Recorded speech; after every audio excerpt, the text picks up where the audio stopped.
Ton regard m'a chanté la mélodie.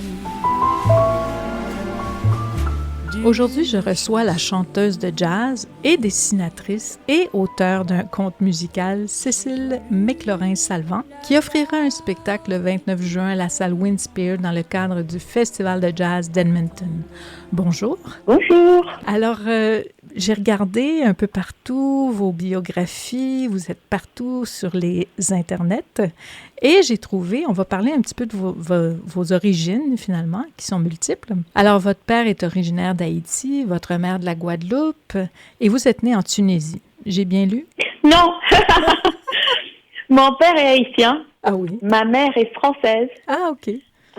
Et c'est ma mère qui est née en Tunisie, mais elle n'est pas tunisienne. En fait, ses parents vivaient à Monastir pendant 2 ans. Et par exemple, ça disait que vos parents vous ont initié à toutes sortes de mélanges de musique. Et je me demandais comment ça a pu forger votre identité musicale. J'ai eu beaucoup de chance de pouvoir écouter toutes sortes de musique. Et je pense que quand j'étais petite, j'imaginais pas qu'il y avait des différents styles de musique. Mm-hmm. Et que même il y avait des musiques qui étaient faites dans d'autres époques. On écoutait de tout et tout au même niveau, avec la même attention. Donc très vite, j'ai développé cette appréciation pour la musique qui n'avait pas sans jugement, sans préjugés. C'est merveilleux, ça. Oui, j'ai eu beaucoup de chance. Oui, donc il y avait de la musique, j'avais lu qu'il y avait de la musique africaine, entre autres, des standards de jazz d'une certaine époque, justement, comme vous disiez, pas nécessairement très moderne, si on peut dire. Donc ça, évidemment, quand vous performez, vous utilisez tout ça, tout ce bagage-là. Je pense que je ne sais pas si je le fais de manière calculée, mais je pense que c'est en moi. Oui, je pense que ce que mes parents écoutaient, c'est en moi, mais pareil, les groupes que j'écoutais quand j'étais petite avec mes amis, les Spice Girls, Céline Dion, que j'écoutais avec mon cousin, qu'on faisait des chorégraphies sur les chansons, sur l'album en français de Céline Dion. Starmania, pareil, c'était énorme pour moi. Ah bien oui, tellement. Quelle œuvre, hein, quand même. Ah ouais. Ah ouais.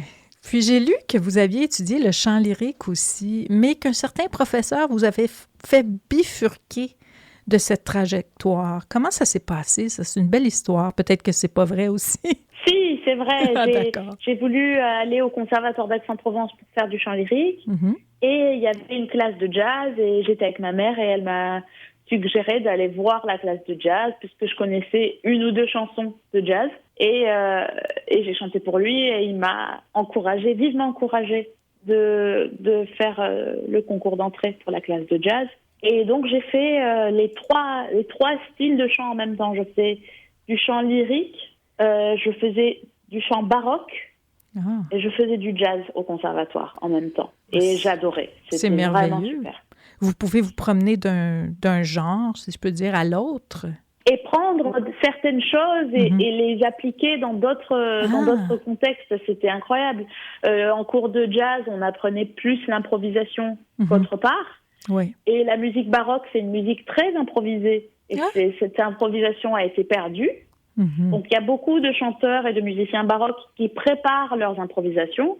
Mais moi, comme j'étais en classe de jazz, je venais à la classe de baroque en voulant appliquer un peu les outils que j'avais dans la classe de jazz pour le baroque. Et pareil, du baroque au chant lyrique ou au jazz. Ma prof de baroque, elle était très, très à bloc sur la prononciation, sur la diction, sur comment vraiment faire sonner les mots pour qu'ils soient compris. Sur l'aspect théâtral, et ça, c'est resté avec moi dans toutes les façons de chanter. N'importe quelle chanson, je pense à elle. Je pense à ce qu'elle me disait par rapport aux mots, là où il fallait mettre plus l'accent sur les mots. Par rapport au rythme aussi, au phrasé. J'ai eu de la chance que dans mon cours de jazz et dans mon cours de chant baroque, on travaillait le phrasé, on jouait avec le phrasé. C'était pas quelque chose de rigide et de pareil à chaque fois. Ah oui, ça paraît ça, vraiment. C'est des choses qui restent. Ça paraît quand on vous voit chanter. On le voit dans votre expression, merci. On le voit dans votre préparation, finalement. Ça donne vraiment des résultats concluants, très impressionnants. Et j'ai lu aussi que vous aviez écrit un conte musical, Ogresse. Oui. Ça, c'est un beau projet qui utilise tous vos talents. C'est vraiment un projet qui me tient à cœur, qui va prendre beaucoup de temps, qui continue à prendre beaucoup de temps. Je travaille avec une animatrice, une réalisatrice d'animation qui s'appelle Lia Bertels, qui habite en Belgique. Et donc, on travaille sur ce film. Ça devient un film, dessin animé, qui va durer 80 minutes. Et on fait des dessins ensemble et on imagine ce monde visuellement. Ouais. Et il y aura 80 minutes de musique qui vont accompagner le film, du chant. Quel beau projet. J'ai bien hâte que ça sorte. Mais ça prend son petit temps. Oh oui, ça prend son petit temps, c'est sûr, parce que vous êtes très occupé. J'ai vu votre plan de tournée et vous allez être partout. Là. Vous allez venir ici, mais ensuite vous partez en Europe. Alors, vous êtes très occupé. Très occupé, oui et non. Parce que c'est quand même... des fois, je me dis que j'ai beaucoup de chance. Je suis pas occupée à faire des choses qui sont ennuyeuses. Vraiment, non, ça a l'air vraiment très agréable. J'ai tout regardé, puis c'est merveilleux. Mais pour ce qui est du dessin, j'ai vu certaines de vos œuvres sont exposées à la galerie Picture Room de Brooklyn et on peut les voir en ligne. C'est merveilleux. Est-ce qu'elles sont intégrées dans votre spectacle musical aussi? En concert, non, pas pour l'instant. Je dois trouver un moyen de faire ça. Je sais pas s'il faut que je brode mes habits ou je sais pas comment je vais organiser pour avoir cet aspect visuel. Ça devient un peu compliqué sur scène parce que ça rajoute un coût, ça rajoute une installation. Exact. Mais j'aimerais tellement, ça serait mon rêve de pouvoir vraiment faire des énormes toiles derrière nous pendant les concerts. Ah oui, ça serait merveilleux. Ça serait trop bien. Oui, on a hâte de voir ça. Et puis, à quoi peut-on s'attendre pour le spectacle du 29 juin au Winspear? Est-ce que Ghost Songs, votre dernier album, sera l'élément essentiel, primordial du spectacle, ou est-ce qu'on va avoir, je sais pas, une scénographie très dépouillée ou des danseurs, des décors, des effets visuels, même des broderies, mais je pense pas, les broderies. Je pense que ça sera une scénographie assez dépouillée. Ça sera juste nous, le groupe. Ouais. On va faire quelques chansons de l'album, mais on va faire des chansons qui seront sur mon prochain album. On va faire des choses en français. On va faire des choses qui nous viennent à l'idée le jour même, qu'on ne fait pas. Des choses qui nous viennent à l'idée le moment même. Ah, ben il y aura ça, beaucoup c'est vraiment... de spontanéité.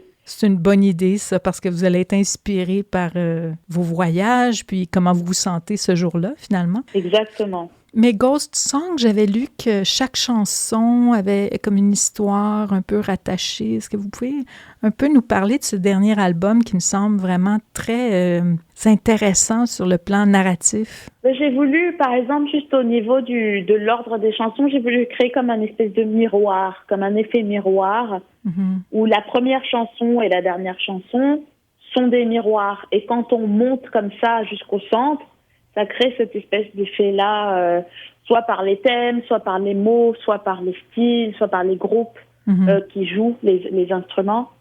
Donc ça, c'était déjà une façon d'organiser l'album qui était importante pour moi. Je voulais que ça fasse un effet aussi circulaire. Donc la première chanson et la dernière chanson, elles sont connectées. Et puis bon, elles parlent. Je pense que c'est un album qui, bon, comme beaucoup de mes albums, comme la plupart de mes albums, ça parle d'absence. De désir et d'absence. Oui. Qu'est-ce qu'on fait quand il y a un manque? Comment on remplit ce vide? Comment on remplit les vides autour de nous? Et qu'est-ce qu'on fait avec le manque? Et de vraiment penser à ça. Et c'est pas seulement au niveau de la vie et de la mort, mais au niveau de tout, quoi. Enfin, l'idée du manque, c'est quelque chose qui me trotte beaucoup dans la tête, qui est très important pour moi, qui a toujours été très important pour moi, et ça relie presque toutes les chansons que je chante. Elles parlent toutes de la perte. De la perte, mais aussi du manque. Plutôt du fait d'avoir quelque chose qui nous manque, qu'on veut, et de pas pouvoir avoir cette chose. Et je pense que le désir, c'est une des plus belles choses dans la vie. Ce moment avant de même recevoir ce qu'on veut, et même après qu'on nous l'ait pris, ou que c'est parti, qu'est-ce qu'on fait avec ça? Ça, pour moi, ça m'inspire beaucoup, ces moments-là. De là, le titre, en fait, fantôme, finalement, parce que Ghost, c'est un peu des fantômes. Oui, complètement. C'est ce qui reste après. C'est ça, exact. Je vous remercie beaucoup, Cécile McLaurin-Salvant, pour cet entretien. Et je dis aux auditeurs, rendez-vous au Winspear, qui est une salle extraordinaire. Ça devrait être tout un spectacle. Alors, merci beaucoup, puis je vous souhaite de passer une excellente journée. Et puis, bon séjour à Edmonton quand vous serez parmi nous. Merci beaucoup. Merci. Et tu reviendras ici, près de moi, de paix.